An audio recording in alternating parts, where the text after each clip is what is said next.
Iran തൻ്റെ മക്കളിൽ ഒരാളെ കൊല്ലാൻ പദ്ധതിയിട്ട് എന്നുള്ള ഗുരുതര ആരോപണവുമായിട്ട് നെതന്യാഹു രംഗത്ത്.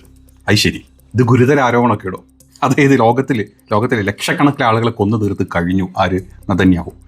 ആ കൂട്ടത്തിൽ തന്നെ ഏറ്റവും ലേറ്റസ്റ്റ് ഇപ്പോൾ നമ്മൾ ഇറാൻ്റെ കാര്യം എടുത്തു കഴിഞ്ഞാൽ, ഒരു യുദ്ധം അങ്ങോട്ട് തുടങ്ങുന്നതിന് മുമ്പ് തന്നെ അവിടുത്തെ പരമോന്നത നേതാവിനെയും അവരുടെ കുടുംബത്തിനെയും അവരുടെ കൂട്ടത്തിൽ 170 പിള്ളേരെ അടക്കം ബോംബ് ചെയ്ത് കൊന്നു. അതിനുശേഷം ഗസയിൽ 30,000 പിള്ളേരെ കൊന്നു. ബാക്കിയുള്ള ആളുകളുടെ കണക്ക് ഇപ്പോഴും പുറത്ത് കറക്റ്റ് വന്നിട്ടില്ല. ആകെ മൊത്തം ടോട്ടൽ എന്ന് പറഞ്ഞ് എടുത്തു കഴിഞ്ഞാൽ ലക്ഷക്കണക്കിന് ആളുകളെ കൊന്നു തീർത്തിട്ടുള്ള നിന്നെയും നിന്റെ കുടുംബത്തെയും നിന്റെ സന്തത പരമ്പരകളെയും കൊല്ലണം അല്ലെങ്കിൽ തീർത്ത് കളയണം ചിന്തിച്ച് ജീവിക്കുന്ന എത്ര പേര് ഈ ലോകത്തുണ്ടാവും? ഈ എന്താ പറയുക, കുട്ടികൾ മരിച്ചിട്ടുള്ള മാതാപിതാക്കൾ കാണും, അല്ലെങ്കിൽ മാതാപിതാക്കൾ മരണപ്പെട്ടിട്ടുള്ള കുട്ടികൾ കാണും. മറ്റ് നീ യുദ്ധം ചെയ്ത് നിൽക്കുന്ന, അല്ലെങ്കിൽ നീ ഒരു ആവശ്യമില്ലാണ്ട് അങ്ങോട്ട് കയറി യുദ്ധം ചെയ്ത് നിൽക്കുന്ന ഈ രാജ്യങ്ങൾ മൊത്തം, അല്ലെങ്കിൽ ഈ രാജ്യങ്ങളുടെ കൂട്ടത്തിൽ ഒരുപാട് ആളുകൾ ഈ ഒരു നിമിഷത്തിന് വേണ്ടി കാത്തിരിക്കുന്നുണ്ടോ? ഇതൊരു ആരോപണമല്ല, ഇതൊരു ക്ലെയിം ചെയ്യേണ്ട കാര്യമല്ല. നീ സ്വയം നിന്നെ പ്രൊട്ടക്ട് ചെയ്തോളൂ, അല്ലെങ്കിൽ നിന്റെ കുടുംബത്തിനെ പ്രൊട്ടക്ട് ചെയ്യാനുള്ള കാര്യം നോക്കുക. അതല്ലാണ്ട് ഇപ്പം നിന്നെയോ അല്ലെങ്കിൽ നിന്റെ കുടുംബത്തിൽ ആരെ കൊന്നു കഴിഞ്ഞാലും ആരും മിണ്ടൂല. എല്ലാവരും ഇങ്ങനെ നോക്കി കേട്ട് നിൽക്കും, ഒരു വാർത്ത പോലെ കേട്ട് നിൽക്കും. അത്രേ ഉണ്ടാവുള്ളൂ, അതിൻ്റെ അപ്പുറത്തോട്ട് ഒന്നും വരാൻ പോകുന്നില്ല. അതാണ് ഇതിൻ്റെ സത്യം. ഇമാതിരി ആരോപണങ്ങളൊക്കെ കൊണ്ടുവന്നിട്ടുള്ളത്. ഏതായാലും ഈ ആരോപണം നമ്മുടെ ചെകുത്താൻ പറഞ്ഞിട്ടുള്ളത് ഒരു ഇസ്രായേലി മാധ്യമത്തിന്, എനിക്ക് തോന്നുന്നു ചാനൽ 14 കൊടുത്തിട്ടുള്ള ഒരു ടെലിഫോണിക് സംഭാഷണത്തിലാണ് കൊടുത്തിട്ടുള്ളത്. ഇതായിരുന്നു ആ ഒരു ടെലിഫോണിക് സംഭാഷണം. കേട്ട് നോക്ക്.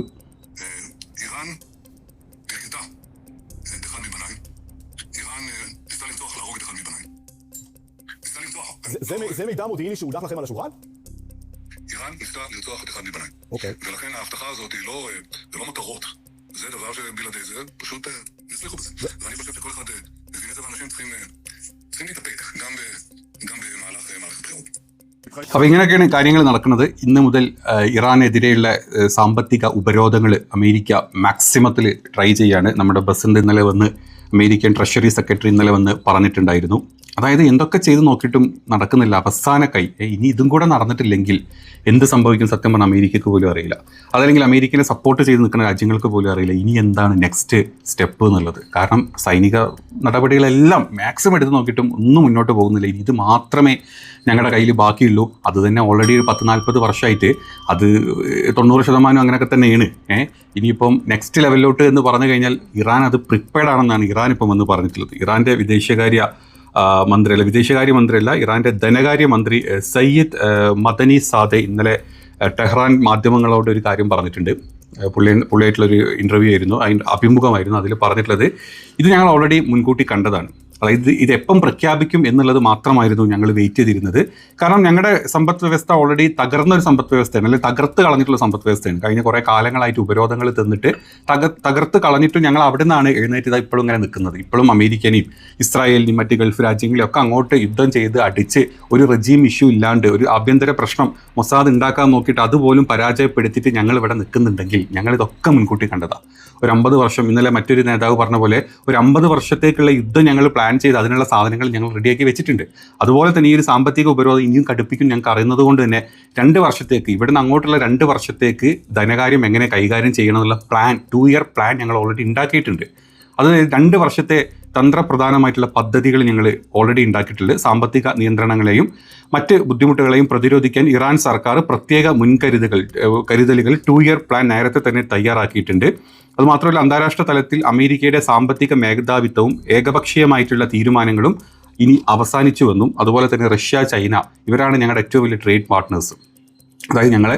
അതായത് ഇറാൻ്റെ സമ്പദ് വ്യവസ്ഥയുടെ 90% ഓയിലാണല്ലോ. അപ്പോൾ ഈ ഓയിലിൻ്റെ 80% എടുക്കുന്നത് ഈ 2 രാജ്യങ്ങൾ. അതിൽ ഏറ്റവും കൂടുതൽ എടുക്കുന്നത് ചൈനയാണ്. ചൈന അവർ ഇന്നലെ വ്യക്തമാക്കി തന്നു. അതായത് എന്തെങ്കിലും അമേരിക്ക അവിടെ പറഞ്ഞോട്ടെ, ഞങ്ങൾക്കത് വിഷയമേ ഇല്ല, ഞങ്ങൾ ഇറാനുമായിട്ടുള്ള ഡീലോ ട്രേഡോ ഞങ്ങൾ ചെയ്തുകൊണ്ടിരിക്കും, അതിന് അമേരിക്ക തലയിടേണ്ട കാര്യമില്ലാന്ന് ചൈനയും പറഞ്ഞു കഴിഞ്ഞു. റഷ്യ ഓൾറെഡി ഒരു യുദ്ധത്തിലാണ്. അതിൻ്റെ ഇടയ്ക്ക് ഇറാൻ്റെ സൈഡിൽ നിന്ന് കിട്ടുന്ന സപ്പോർട്ടുകൾ, അതിന് ഓയിലായിട്ടാണെങ്കിലും മറ്റേത് രീതിയിലാണെങ്കിലും റഷ്യ നിർത്താൻ പോകുന്നില്ല. കാരണം അമേരിക്കൻ്റെ വാലാട്ടിയല്ല റഷ്യ, അമേരിക്കയുടെ ഫ്രണ്ട് അല്ല റഷ്യ. അതുകൊണ്ട് റഷ്യയും അക്കാര്യത്തിൽ ഒരു ബുദ്ധിമുട്ടും ഇറാൻ ഉണ്ടാക്കില്ല എന്ന് അവർ വ്യക്തമാക്കി തന്നിട്ടുണ്ട്.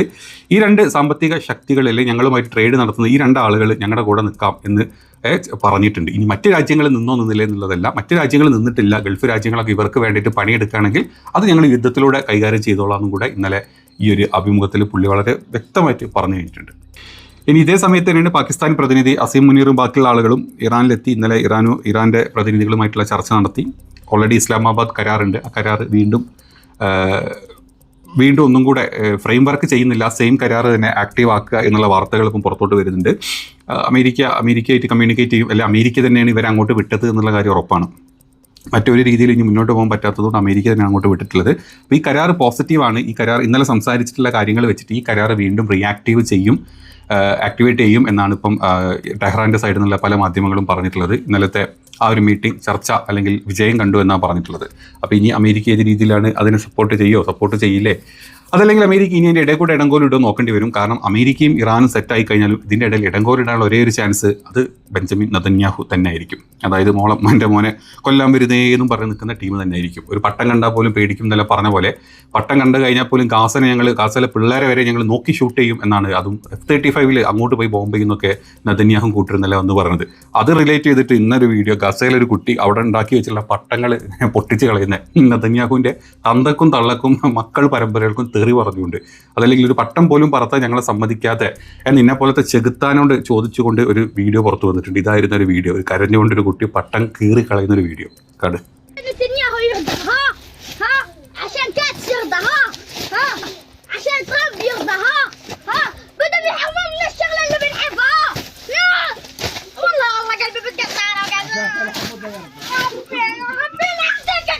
എന്താണല്ലേ ചെയ്യുക, ഇതാണ് അവസ്ഥ. ഇനി അതിൻ്റെ കൂടെ തന്നെ ഇറാൻ്റെ ഈ IRGC നേതാക്കളെ പറ്റിയുള്ള വിവരങ്ങൾ കൊടുത്തു കഴിഞ്ഞാൽ, അതായത് CIA-ക്കും മൊസാദിനും ഇനി കണ്ടുപിടിക്കാൻ പറ്റാത്ത, അല്ലെങ്കിൽ ഇനിയിപ്പോൾ അവർക്ക് കുറേ പേര് അവർ അല്ലാണ്ട് തന്നെ തീർത്തു. ഇനിയിപ്പോൾ എന്താ അവിടെയുള്ള ഓൾമോസ്റ്റ് 10-35,000 വരുന്ന ഇത്തരത്തിലുള്ള ഈ ചാരന്മാർ ഇറാനും തിരിച്ചു തീർത്തു.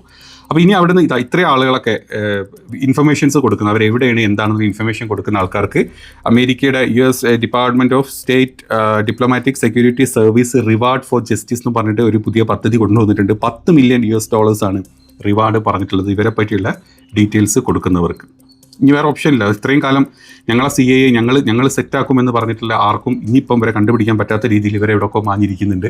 അല്ലെങ്കിൽ അവർ ബങ്കറുകളിലോ മറ്റ് പല സ്ഥലങ്ങളിലും ഇരുന്നിട്ട് യുദ്ധം അവരിപ്പോഴും കൺട്രോൾ ചെയ്തുകൊണ്ടിരിക്കുന്നുണ്ട്, ഒരു പ്രശ്നമില്ലാണ്ട്. അതുകൊണ്ട് എത്രയും പെട്ടെന്ന് $10 മില്യൺ കിട്ടും. ആരെങ്കിലുമൊക്കെ ഉണ്ടെങ്കിൽ പറഞ്ഞു കൊടുക്കുകയാണെങ്കിൽ അമേരിക്ക $10 മില്യൺ നിങ്ങൾക്ക് തരും എന്നാണ് പറഞ്ഞിട്ടുള്ളത്. ഇതൊക്കെയാണ് യുദ്ധത്തിൻ്റെ അപ്ഡേറ്റുകൾ പറയാനുള്ളത്. ഈ സാമ്പത്തിക ഉപരോധവും ബാക്കി കാര്യങ്ങളൊക്കെ എവിടെ എത്തും നമുക്ക് നോക്കാം. അതേസമയത്ത് തന്നെ ഹൂത്തികൾ സൗദിയുടെ മറ്റൊരു കപ്പൽ ഇന്നലെ രാത്രി മിസൈൽ വെച്ച് തകർത്ത് കളഞ്ഞിട്ടുണ്ട്. ഇനി അതല്ലാണ്ട് ഇന്ന് രാവിലെ വേറൊരു കപ്പൽ എന്തോ ഒരു ഒബ്ജക്റ്റിന് തട്ടി പൊട്ടിത്തെറിച്ച് പോയിട്ടുണ്ട്. മിക്കവാറും ഇറാൻ്റെ മൈനുകളായിരിക്കും, സമുദ്രത്തിലെ സീ മൈനുകളായിരിക്കും. അത് തട്ടി ഇന്നലെ പൊട്ടിത്തെറിച്ചതിൻ്റെ വാർത്തകളും വരുന്നുണ്ട്. അപ്പം ഹോർമോസിൻ്റെ കൺട്രോൾ ഇപ്പോഴും ഇറാൻ്റെ കയ്യിൽ തന്നെയാണ്. അതിലൊരു മാറ്റം ഇറാൻ ഇതുവരെ വരുത്തിയിട്ടുമില്ല. ഇനി പുതിയ യുദ്ധത്തിൻ്റെ അപ്ഡേറ്റുകളുണ്ടെങ്കിൽ നമുക്ക് അടുത്തൊരു വീഡിയോയിൽ ചെയ്യാം.